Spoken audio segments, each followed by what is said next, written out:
All right, welcome. It is I, the professor. Thanks for tuning in to Occult Topics with the professor.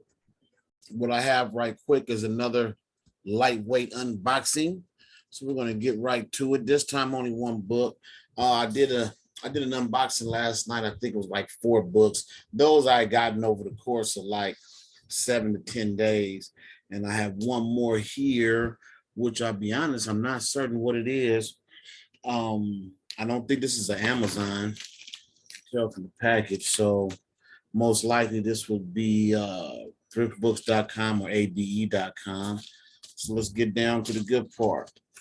And I always say that you can see behind me right here, one bookshelf have another a little further down, maybe have another smaller one. And of course, on my side of my bed where I sleep, I have a pile of books. I believe that books are objects of power, but don't get them just to get them. Definitely don't order books for any form of intellectual masturbation or to satisfy the ego. You want to read them. Now, even if you don't read them, like in my case, I've told my kids that I'm building up their library. And I'm pretty sure that once they reach a certain age, they're going to wonder, what was daddy always reading about? And that's what, so that's why I make very clear, concise notes inside my books. I'm not real cryptic because I want them to be able to follow the same breadcrumbs that I did. Now, this book right here is actually, let's get a little closer, a book that I've been wanting to get for some time now. And that is Magic and the Qabalah by W.E.B. Butler. Now, if you look on the cover, we see the Tree of Life. It's almost like a six-pointed star, more or less, but it's showing the unfoldment of the Tree of Life in like a sort of 3D. And I believe this was Amazon. I'm not Amazon. I think this was thriftbooks.com. So I'm going to say this. Let's see. Let's look through it real quick. I'll read some of the table contents, and I'll even read a little excerpt or two out of the book. Magic in the Qabalah by W.E.B. Butler, by W.E. Butler. An examination of the Qabalah both in its Jewish context and in its relationship to the Western magical tradition. How many pages is this bad boy? Oh, not even that many. About 105. It's been a nice read. Maybe I'll read this one on here, even though I haven't finished the Paul Foster case reading yet. I've been reading on my own, but I need to sit down and share that. By the same author, we have an introduction to telepathy, apprentice to magic, how to develop clairvoyance, how to develop psychometry, how to read the aura, magic, its ritual power and purpose, the magician, his training and work. So I didn't know that W.E. Butler had other works beside this Qabalah book. So if I truly like this book after I finish reading, I'm definitely going to get more of his books.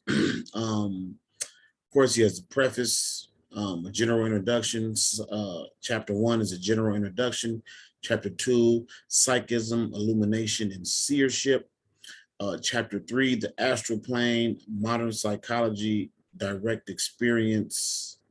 I'm just skipping. I'm not even reading the names of chapter. So chapter 3 is the astral plane. Chapter 4 is modern psychology. Chapter 5, direct experience. Chapter 6, aspects of the Qabalah.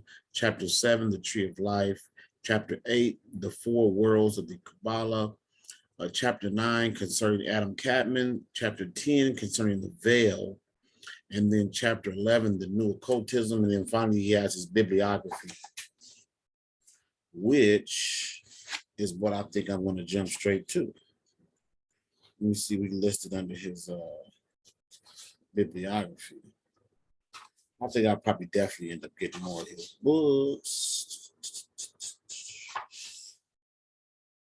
I am not giving an extensive bibliography in connection with the subject of this book.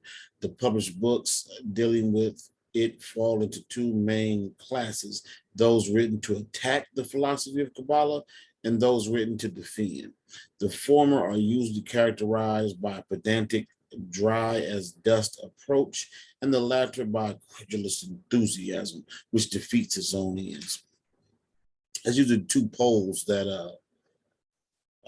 you'll find, defense or attack. Few books have appeared which were free from these distortions. These were in the main written by members of the esoteric fraternities.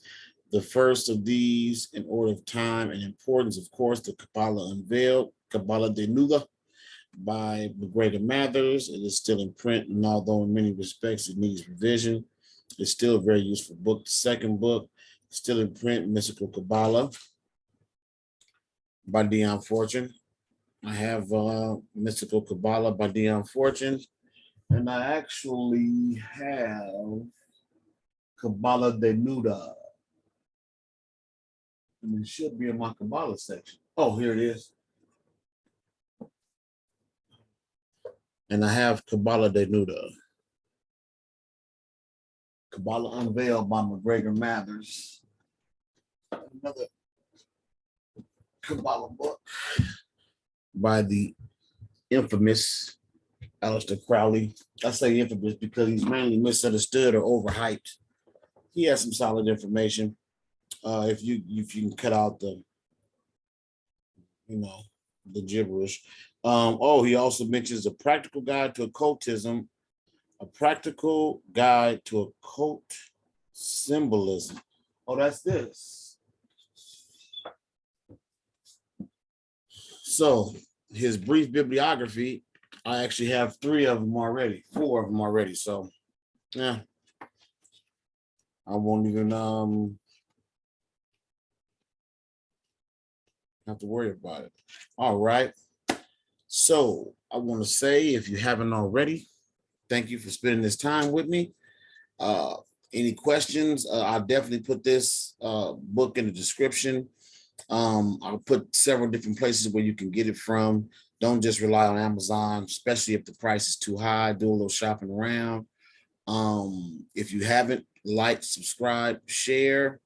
And again, thank you for spending this time with Occult Topics with the Professor. All right now, peace.